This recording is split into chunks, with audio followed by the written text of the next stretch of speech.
बड़ा कंफ्यूज जैसा लग रहा है। और कंफ्यूज क्या चीज लग रही है वो भी तो नोटिस करना चाहिए हम लोगों को। कंफ्यूज वो लग रहा है कि मैंने शहर घूमा और गांव के एरियो में घूमा, तो मैंने एक चीज को पाया। मैंने सभी लोगों को देखा। भले ही लोगों के वस्त्र अलग होते हैं, उनका पहनावा अलग होता है, उनकी भाषा अलग होती है, उन लोगों का रहना सहना अलग होता है। पर मैंने एक चीज नोटिस किया कि मैंने अलग अलग धर्मों के लोगों को देखा। और उस लोगों के अंदर मैंने क्या चीज नोटिस किया वो मैं बताता हूं आपको। मैंने क्या नोटिस किया वो मैं आप लोगों को बताता हूं। मैंने हिंदू को देखा, मुस्लिम को देखा, सिखों को देखा, ईसाई को देखा, जैन को देखा, बुद्धिस्ट को देखा, आदिवासी को देखा, एसटी एससी को देखा, ओबीसी को देखा। हर चीज को दोस्तों, हर वर्ण के लोगों को मैंने देख लिया। क्या भिन्नता मिली? भिन्नता क्या थी? भाषाएं भिन्नता हो सकती है, उनके वस्त्र भिन्नताएं हो सकते हैं, उनका खान पान भिन्नता हो सकता है। पर एक चीज मैचिंग कर रही थी। और वो क्या चीज मैच कर रही थी वो आपको बताता हूं। वो था दोस्तों इंसानी रूप। सब लोगों के जहां आंख रहती है, सेम टू सेम आंख सबके जैसे एक जैसे थी।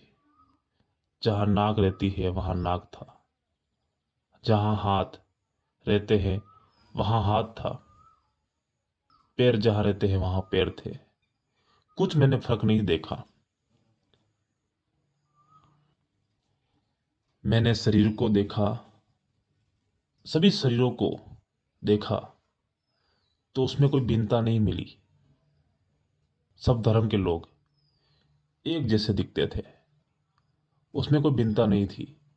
अगर भिन्नता थी तो सिर्फ भाषाओं में और वस्त्रों में, जो वो लोग पहनते हैं उनमें भिन्नता हो सकती है। परंतु उस मानव शरीर में कोई भिन्नता नहीं थी। सब सबके मानव शरीर एक जैसे दिख रहे थे। माना कि दोस्तों जो चेहरे होते हैं वो भिन्न भिन्न होते हैं। जो हम लोगों की छवि देखते हैं, उनका चेहरा देखते हैं, भिन्न भिन्न मिलता है। तो उससे ये साबित नहीं होता है कि वो कोई अलग अलग मानव जाति या अलग अलग सभ्यता से वो लोग विकसित थे। ऐसा कुछ नहीं मिलता है। चेहरा भिन्न होने का सिर्फ एक ही कारण हो सकता है कि प्रकृति का कोई नियम। आखिर ये बात कहकर मैं आप लोगों को क्या बताना चाहता हूं? मैं यही बताना चाहता हूं कि जो आज हम लोग देखते हैं, जो वर्ण व्यवस्था देखते हैं, जिसमें 4 वर्ण बनाए गए हैं, क्षत्रिय, ब्राह्मण, क्षत्रिय, वैश्य और शूद्र। और इन चारों लोगों को मैंने देखा, ब्राह्मणों को, क्षत्रियों को, शूद्रों को, वैश्यों को। तो इसमें क्या मिलता है? इनमें क्या मिलता है? क्या कोई मानव शरीर में कोई भिन्नता हो सकती है? क्या मानव शरीर कोई अलग दिखते हैं?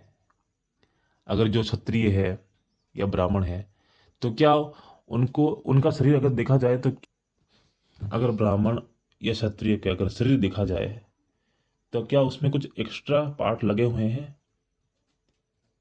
मुझे बताओ, क्या कोई एक्स्ट्रा पार्ट उसमें लगे हुए हैं? क्या उनके 4 हाथ हैं या उनकी 3 आंखें हैं? ऐसा तो नहीं दिखता ना। जैसा एक आम व्यक्ति का यानी कि शूद्र का जैसा शरीर होता है, ऐसा ही तो ब्राह्मण और क्षत्रिय का भी शरीर होता है। तो उसमें भिन्नता कहाँ से आ गई? और ये ऊंच नीच कैसे आ गई? कहते हैं लोग कि शूद्र पैरों से जन्मे हैं। कुछ प्रक्रिया वहां पर चेंज मिलती। जो लोग अगर पैरों से जन्मे हैं तो वो किसी अलग प्रजाति के वो लोग जन्म सकते थे या बन सकते थे, क्योंकि पैर से जो जन्मा व्यक्ति होता है उनकी जो उनका जो शरीर है वो अलग दिखता, और जो मुख से जो पैदा हुए थे उनका शरीर अलग दिखता। तो आखिर ये सेम कैसे दिख रहे हैं? यहाँ पर कुछ तो बात ऐसी है जो कि बनाई गई बातें हैं। सेम दिखने की क्या वजह हो सकती है? उस शूद्र के अंदर, जो शूद्र है उनके शरीर से ऐसा कौन सा पार्ट कम है जिनकी वजह से उसको नीच या शूद्र कहा गया है? आखिर क्या चीज की कमी हो रही है?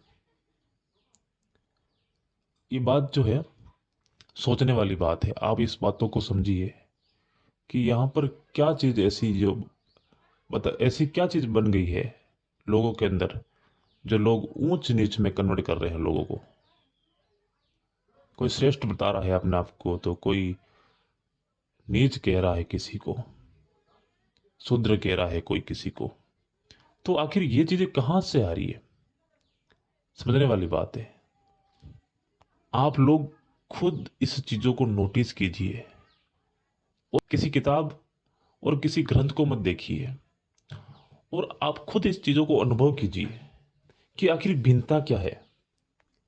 क्या भिन्नता हो सकती है जिसकी वजह से किसी को शूद्र कहा गया है तो किसी को ब्राह्मण? आप खुद आप लोग सोचिए इस बात पर और विचार कीजिए कि यह कोई षड्यंत्र है कि यह सचमुच कुछ ऐसा हुआ होगा। कोई ब्रह्मा के कोई ब्रह्मा के मुख से पैदा हुआ होगा, या कोई पैरों से शूद्र पैदा हुआ होगा। तो जो अगर ऐसा अगर हो जाता है तो मानव शरीर में कुछ बदलाव होता है। मानव शरीर के कुछ अंग जो है वो अलग अलग विकसित होते हैं। आज मैंने बहुत सारी चीजों को नोटिस किया एक साथ। मैंने गाय को देखा। गाय के 4 पैर होते हैं, उनके 2 कान होते हैं, और उनकी जो डिजाइन है, उनकी जो बनावट है वो अलग होती है। और किसी चीज को और देखते हैं हम, तो बकरी है, तो बकरी की डिजाइन देखो, थोड़ी अलग से बनी रहती है, हाइट में छोटी रहती है, 2 सींग उसके भी रहते हैं। तो यहां पर तमाम तरह के जो जानवर हैं उनको भी आप लोग देखिए, हर प्रजाति अलग अलग पाई गई है।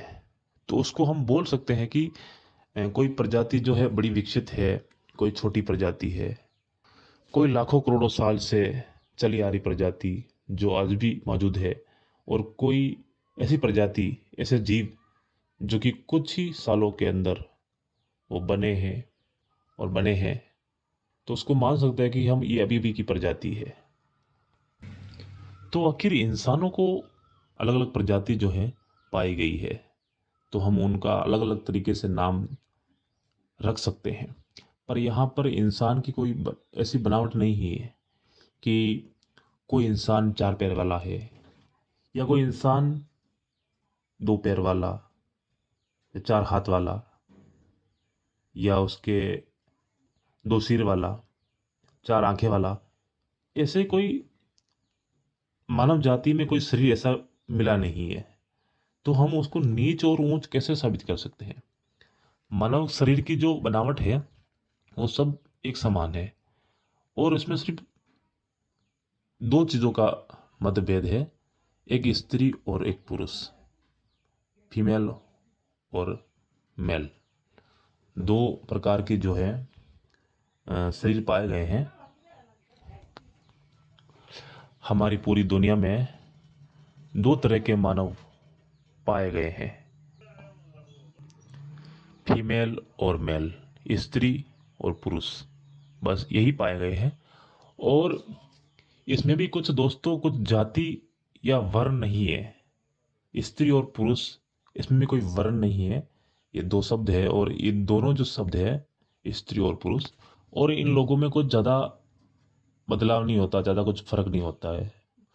फीमेल और मेल के भी सिर्फ जो शरीर के जो अंग है वो भी सेम सेम है। आंखें देख लो आप लोग, हाथ देख लो आप लोग, सिर देख लो, पैर देख लो, तो सभी यहाँ पर मैचिंग हो रहे। तो यहाँ पर भी कुछ ऊंच और नीच का नहीं बताया गया है, यानी फीमेल और मेल का भी। यहाँ पर क्या है कि फीमेल स्त्री और मेल पुरुष, इतना जो कि है इतना सा इसमें फर्क बताया गया है। इससे आगे कोई इसमें ज़्यादा फर्क नहीं है, कोई अंतर नहीं है दोस्तों इसमें भी। तो आप लोग इस बात को समझिए कि यहाँ पर जो भी कुछ कहानियाँ हैं वो सब कुछ गढ़ी हो सकती है, बनाई कहानियाँ हो सकती है। आप लोग खुद रिसर्च करो ना इस बात पर कि ऊंच नीच कैसे साबित करोगे आप लोग। अगर आप लोगों को ऐसा लगता है कि वाकई में ऊंच और नीच होता है, ब्राह्मण क्षत्रिय जो है वो ऊंच पद के हैं, तो मैं कहता हूं कि आप इस पर रिसर्च करो और रिसर्च करके इस चीज़ों को समझो कि आखिर ऊंच नीच कैसे बन रहे हैं, किस चीज़ से ऊंच नीच बन रहे हैं। मैं मानता हूं कि जो लोग हैं जो इतने विकसित नहीं है, जो कम समझदार है, तो उन लोगों के पास किस चीज़ की कमी होती है? सिर्फ धन की कमी या अनाज की कमी हो रही हो। और ज़्यादा जो लोग समझदार है, जो होशियार है, उन लोगों ने सारा धन और सारा अनाज इकट्ठा कर लिया है, अपने आप को बड़ा कह रहे हैं कि मैं ऊंच हूँ। हाँ, माना कि ये चीज़ें हैं लोगों के अंदर कि हम नीच किसको कह रहे हैं और ऊंच किसको कह रहे हैं। जिसके पास धन दौलत ज़्यादा नहीं होता है तो उससे हम ये मान सकते हैं कि सिर्फ ये भी वो दोस्तों इसमें ऊंच नीच की बात नहीं आती है। ये तो आप लोग कह सकते हो कि भाई हमारे पास धन है तो हम ऊंचे ऊंचे पद पर हम बैठे हुए हैं, यानी कि हम ऊंचे पद पर हैं, और जिसके पास धन नहीं वो नीचे पद पर बैठा हुआ है। तो इससे वो फर्क नहीं आता है कि कोई मानव शरीर में कोई अंतर नहीं आता इसमें कि वो नीच जाति का उसका शरीर नीच है, ऐसा हम नहीं कह सकते हैं। क्योंकि शरीर में समानता होती है, शरीरों के अंदर समानता होती है, उसमें कोई ऊंच नीच नहीं होता। उसके अंदर रक्त होता है, खून ब्राह्मण के अंदर भी होता है और शूद्र के अंदर भी होता है। खाना ब्राह्मण भी खाता है और शूद्र भी खाता है, यानी कि हवा, ऑक्सीजन, सब प्रकार की जो व्यवस्थाएं जो बनी हुई है, प्रकृति की व्यवस्थाएं, वो ब्राह्मण भी लेता है और क्षत्रिय भी लेता है और शूद्र भी लेता है और अछूत भी लेता है। तो उसमें कोई मतभेद वाली बात नहीं है, ये तो सबके लिए समानता है। तो फिर आप लोग ऊंचे कैसे और शूद्र नीचे कैसे, ये भी तो बताना पड़ेगा ना। साबित तो ये भी करना पड़ेगा उच्च कुल का कैसे और नीच कुल का कैसे, इसमें क्या ऊंचा और क्या नीचा, वो आपको बताना होगा। धन दौलत अनाज में अगर आप लोग नीचा कहोगे तो ये बात नहीं मानी जाएगी, क्योंकि ऐसा तो आप लोगों ने बना रखा है, ऐसा तो आप लोगों ने बना रखा है। ज़्यादा धन होता है, ज़्यादा पैसा होता है, तो उसे छीन लिया जाए तो फिर उसके पास क्या बचेगा? कुछ नहीं। वो निर्बल हो जाएगा, उसके पास कोई बल नहीं रहेगा, कोई पावर्स नहीं रहेगी। और जो चीज़ें हैं जो भी इसमें लागू है हमारे भारत में, तो उस पर राज किसका चलता है, तो उस चीज़ को आप नोटिस कीजिए। यहाँ पर मानव शरीर को कोई ऊंच नीच नहीं कह सकता है, वो एक समान बना है और एक जैसा है।